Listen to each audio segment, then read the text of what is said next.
What's up, y'all? Welcome back to Fish the Moment. Today I'm back on Tenkiller Lake for my quote-unquote tournament day out here that I practiced for in my last video. If you haven't seen that video, check it out in the link in the description below. And so it's almost 8 o'clock here, and I'm going to give myself 8 hours to try to catch 5 tournament caliber bass.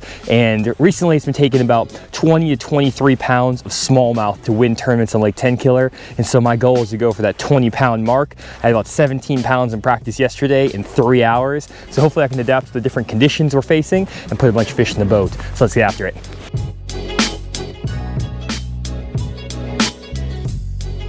So for those of you who watched my practice video, you'll know that I found 2 good patterns on Lake Tenkiller. The first was throwing a crankbait on the main lake, and the other was fishing a jig in the backs of the creeks. And my goal for the tournament day today is to try to catch a 20-pound limit of bass. This lake is fishing really well right now, and I think I need anywhere from 19 to 22 pounds to place high in any tournaments. And so I decided to start on the bank where I caught an almost 5-pound smallmouth during my practice day and started throwing a crankbait, and well, you'll see what happens. Got him. This is a good one. Oh yeah, it's a big one. Oh, not that big, just a decent one. I think it's a keeper though, at least. That barely has that crankbait too. Come on up in here. Ah, there we go. That might be number 1 right there. Just kind of barely nipped that crankbait again outside of the mouth. You can see where the fish got that bait, very outside of the mouth, but that's no problem. That's 2 fish here real quick. I think that's a 16-inch keeper. Let me throw them on the board. And we have a touch. I don't know if y'all can see that, but it does touch. Trust me on that one. We're gonna call this guy out anyways, probably today. Let me just get a weight on this guy so we can see how much he weighs, because we're just gonna kind of go for our biggest 5. And so this is not one we would even want to keep in a tournament, but you need 5 in the boat before you do anything.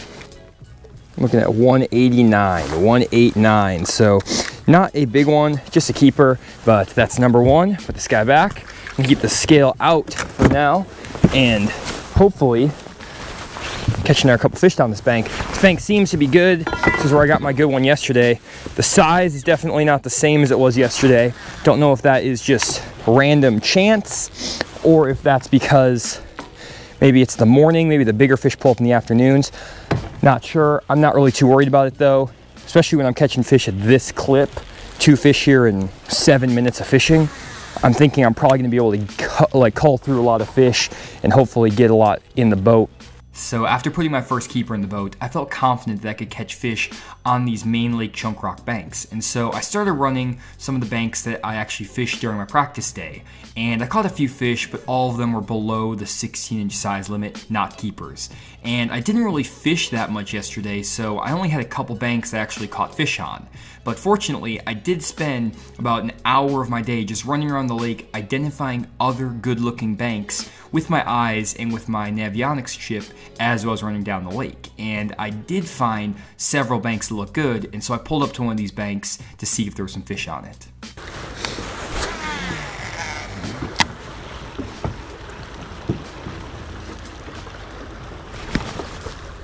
Got him. Good one.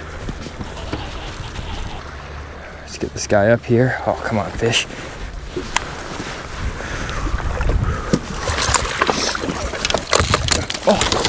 Oh, bad fish landing right there, guys.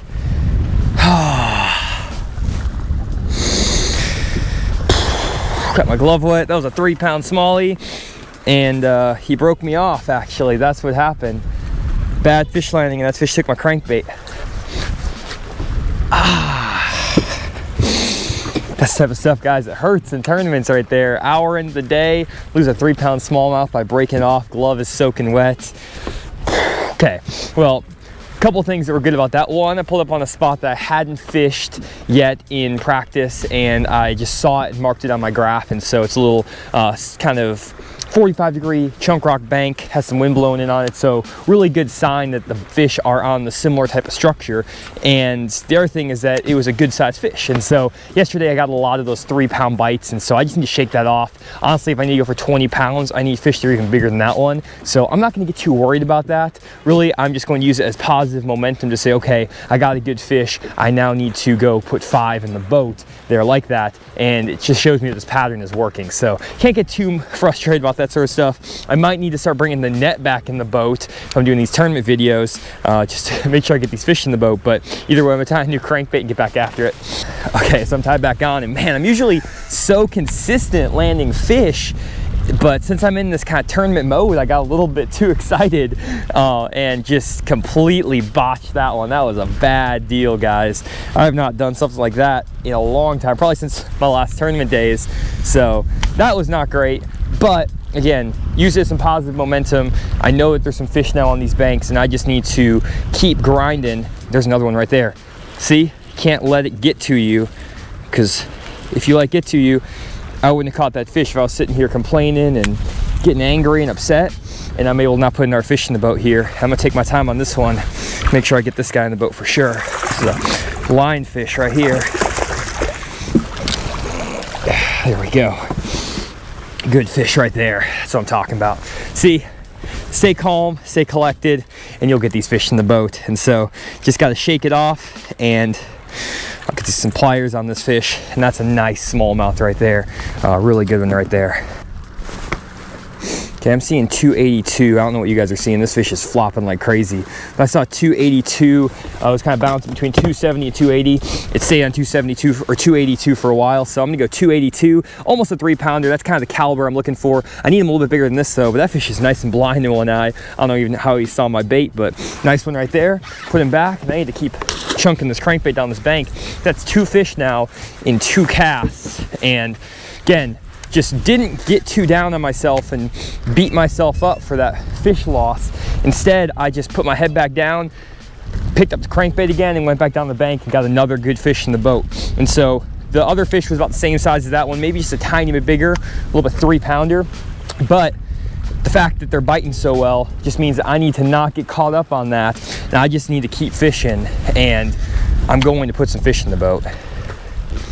Okay, so despite losing a good fish, I do have some positive momentum going after I put that 3-pounder in the boat.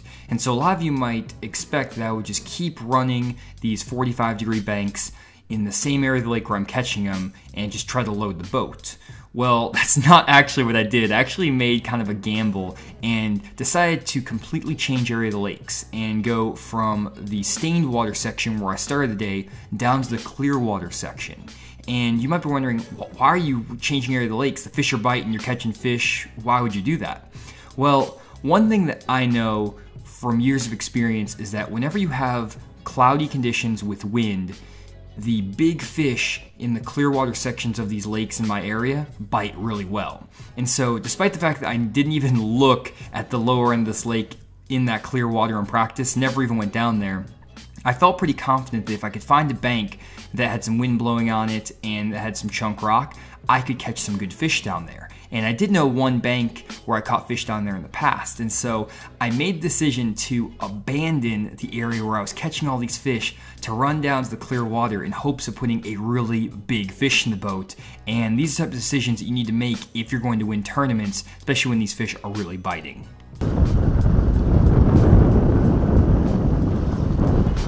Got him.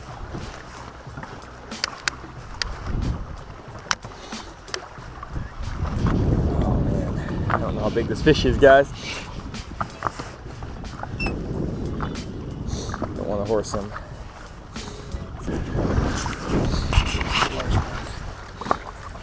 There we go. That's a good fish right there. Nice largemouth. He's just kind of foul hooked. That's why he felt so big, but that's a nice one right there.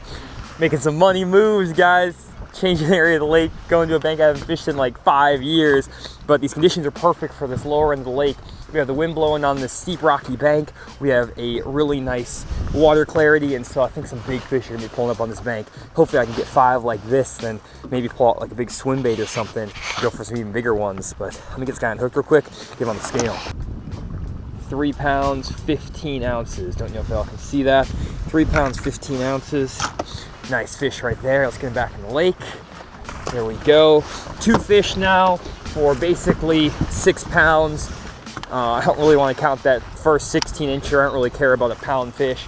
I'm just going to kind of count my 3-pounders. And really my goal right now, guys, I mentioned at the top of the video, is to really get about a 3+ pounder every hour. And so I'm well ahead of schedule now. In an hour and a half, I have 2 3-pounders. And so that's a good start. Really, I want to get 5 3-pounders in the boat to start the day. And then after I get 5 3-pounders, I can go after some bigger fish, maybe pick up, like I said, that big swim bait or something and try to go head hunting. Or I might just pick up a 4 or 5-pounder while I'm fishing like I did the other day. But it seems like it's pretty easy to get those 3-pounders in the boat if you're in the right little area, the right conditions. But one thing I want you guys to notice is that both the fish I caught this morning were on spots I never fished in my practice day. Never even fished them. This spot, I didn't even drive this far down the lake to check it. I just knew this bank was here. And basically, I don't have like a specific stretch down this bank. I just know there's a really nice 45-degree rocky bank on the lower end of this lake. And when the wind's blowing like this and you get the cloud cover, I mean, this is an ideal spot. And so right now I'm just fishing the moment, fishing the conditions, and hitting the banks that have the wind on them, regardless of the fact if I caught fish there yesterday. So it looks like I made the right call, and I put a really good 3-pound largemouth in the boat on my first stop down the clear end of the lake. And so what I decided to do was to keep fishing down this 45-degree bank, and I did catch a few short fish down here as well.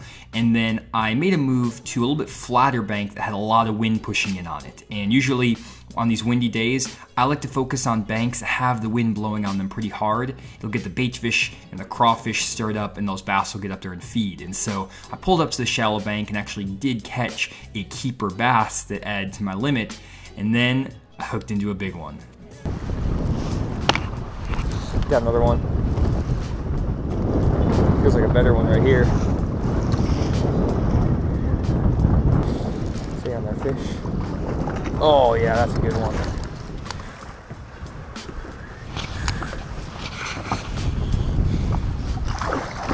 Oh, he broke me. Oh! I need to change that line. That was a 4.5-pounder, guys. I don't know why I keep that fishing line on.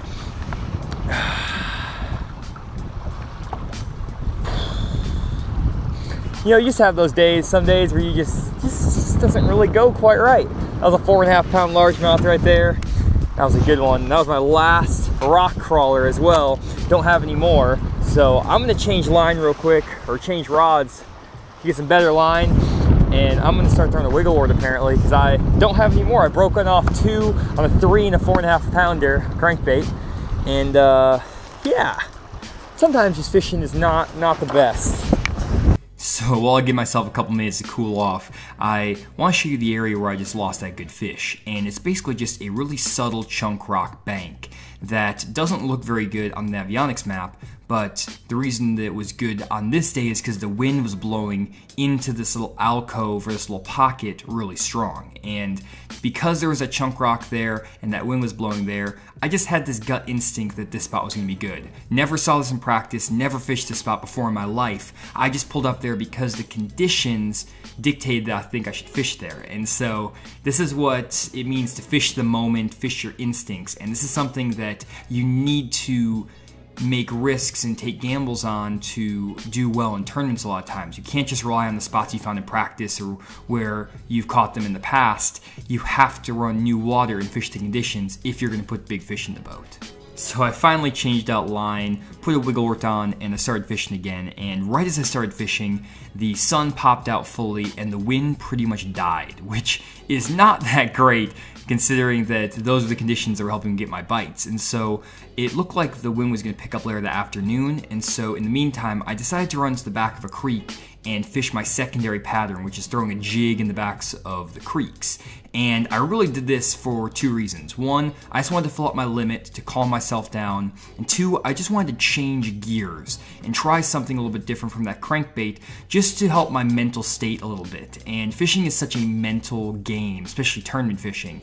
And sometimes by changing your area, changing what you're fishing, it can really impact your mental state for the better and help you get back on track when you're starting to spin out a little bit like I was during this fishing day.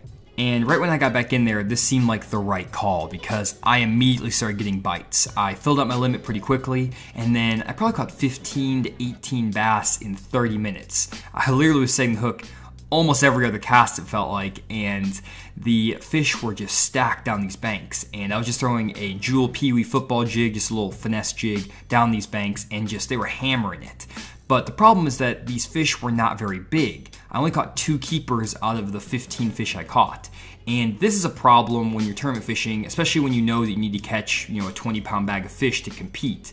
And a lot of guys fall into this trap where they'll start getting lots of bites up shallow, whether that's in the spring when you're catching a lot of male bass, or here in the fall when you're just finding them stacked up on the bank. And you'll sit there and fish that spot for 2, 3, 4 hours and continually catch these short fish or these small fish. And the guys are maybe out on the main lake and maybe they're only getting 1 or 2 bites every hour, but they're 3 and 4 pounders. And so one thing you have to avoid in tournament fishing is falling into this trap of catching these tiny fish. Unless you're fishing Major League Fishing, this would have been a great Major League Fishing spot. But if you're fishing a 5 bass format, make sure that you are fishing for the right fish, the quality bites, even if you're not getting as many bites as you would in these areas. Usually weeding through small fish to get the bigger fish is not a great approach, at least in my experience. So really quick guys, if you enjoy this video and want to support more content from Fish the Moment, one easy and free way to do that is by going to my website, fishthemoment.com. Then going to the Support Fish the Moment tab at the top of the screen. This will take you to a page with a couple different ways to support my channel, and one of those is my Tackle Warehouse affiliate link. All you have to do is click on this link, it'll take you straight to Tackle Warehouse, and then if you check out on Tackle Warehouse using that link, I'll get a small percentage of the profits from any purchases you make. And the way this works basically is that there's a little tag at the end of the Tackle Warehouse URL, !from = Fish the Moment, and anytime you use that link, they'll know that I sent you to the website. And so one way to make sure you always use this link when you shop at Tackle Warehouse is just to bookmark the page and add that to your bookmarks bar. That way, anytime you go to Tackle Warehouse from that bookmark link, you'll be taken straight to Tackle Warehouse using my link, and I'll always get credit for all your purchases. So if you do like the content on my YouTube channel and want to support me further, this is a really easy and free way to do it, and I really appreciate you guys taking a few minutes to do that. So after spending about 30 minutes in the back of that creek catching a ton of fish, I made the decision to move out to the main lake again because that's where I was getting my better bites. And I got back out there and the wind was blowing again, which is good. And I decided that I wanted to try to swing for the fence and go for some bigger bites. And so what I did was tie on a Megabass Magdraft swimbait, a 6-inch swimbait. And I was just gonna roll it down some of these main lake banks with wind blowing on them, trying to go for that 4 and 5 pound bite. And I felt like this was a really good decision because within my first 10, 12 casts of the bait, I got hammered by a fish. And I'm sure that was just a 15, 16 incher. And that fish didn't get the bait, but he ate it. And he tried to eat it at least, which was a really good sign for me. And so I kept on trying to run some of these main lake banks with the swim bait, and I picked up the jig every once in a while and caught a couple fish. And then about an hour into doing this, my trolling motor battery died. I cannot believe it, guys. Today is just not going to plan. My trolling motor battery was completely dead. Don't know what happened. I think I just have a bad cell in my battery, and I could not move the boat anywhere. And so really discouraging because the conditions were perfect for the swim bait bite. I thought I could get some really good fish if I just committed to that all afternoon. And I still had like 4 hours to fish. And so somewhat defeated, I kind of went back to the bank where I started the day and just started throwing a jig down the bank where I caught the almost 5 pound smallmouth the day before, just because there was no wind there and I could just kind of float down the bank really slow. And I actually did manage to get something going, but man, that's frustrating.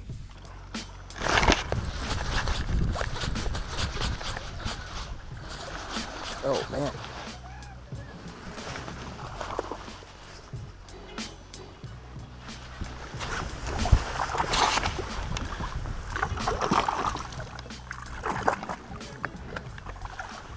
There we go. That's a nice one right there. Well, it wasn't the worst thing in the world coming fishing a jig down this bank, though not really what I was expecting to do, but that's a nice fish actually. That would not be too bad of a fish to have in the sack, maybe as my smallest one. Let me turn the scale on here. Just fishing down the same bank where I caught that 4-pounder, almost 5-pounder yesterday. I just came back with a little jig just because I know there's fish in this area, and I don't feel like this is a great way to catch some big ones right now. But this is a decent fish. This isn't huge. It's a 302, 3-pounder right there, so not too bad. So another 3-pounder in the box. Well, not in the box, I'm not gonna put it away, but that's a fat fish too. Nice one right there. So that's another 3 good fish, and basically that gives me 3 3-pounders, plus if I had caught the other 3-pounder I broke off at the boat there, plus the 4.5 I jumped off, I'd be sitting somewhere around like 16.5 pounds, which would not be bad at all, to be honest, for just, you know, 5 hours of fishing now. And, you know, if I had the trolling motor capacity, I could pretty easily, I feel like, put 1 or 2 more good fish in the boat, just getting out back in that wind. And I don't know, I might just keep kind of floating around here a little bit more, just because, you know, I might be able to catch a few more 3-pounders and really salvage the day for sure. And if I was in a tournament, I definitely would have floated around and just tried to put a few more fish in the boat. And I feel like I probably could have caught a couple more, you know, 2.5 to 3-pounders doing that. But since this was an actual tournament, I wasn't going to make myself suffer for another 3 hours doing that. And so I decided to call it a day. And what I want to do now is actually give you a report card on my practice and tournament day on Lake Tenkiller. Obviously, my day was cut a little bit short because of the trolling motor battery, and we had a lot of other mishaps on the day, so not a perfect day, but I want to give you an idea of how I thought my day went. And so I broke up these grades into my practice day grades and my tournament day grades. And for my practice day, I gave myself a letter grade on finding fish, establishing patterns, and staying on task. And so for finding fish, I gave myself an A. I felt like I found a lot of good fish, good areas. I caught a lot of fish during my tournament day, about 30-35 fish, and so I definitely found the fish in practice and was able to bring that to the tournament day. In terms of establishing patterns, I established 2 separate patterns, which is great, especially since I only practiced for 4 hours, so that was really productive. And then I definitely stayed on task, and what I mean by staying on task is I made sure to graph for 50% of my day and then fish for 50% of my day, which is what I tried to do in my last practice video. So I got an A across the board for my practice day. Did a great job. And then for my tournament day grades, I broke these up into 3 categories. And then for my tournament day grades, I broke this up into 3 categories as well: decision making, execution, and mental game. So in terms of decision making, I gave myself an A. I feel like I made some great decisions. I started on some of the areas I caught fish in practice and caught some fish off those areas. I then went to some other areas I scouted but didn't fish and also caught some. And then I made that gutsy call to run all the way down to the clear water, which produced a 3-pounder and that 4.5-pounder that came off. And so I felt like my decision making was really good on this day. I was fishing the moment really well, and I wouldn't really change anything in my decisions.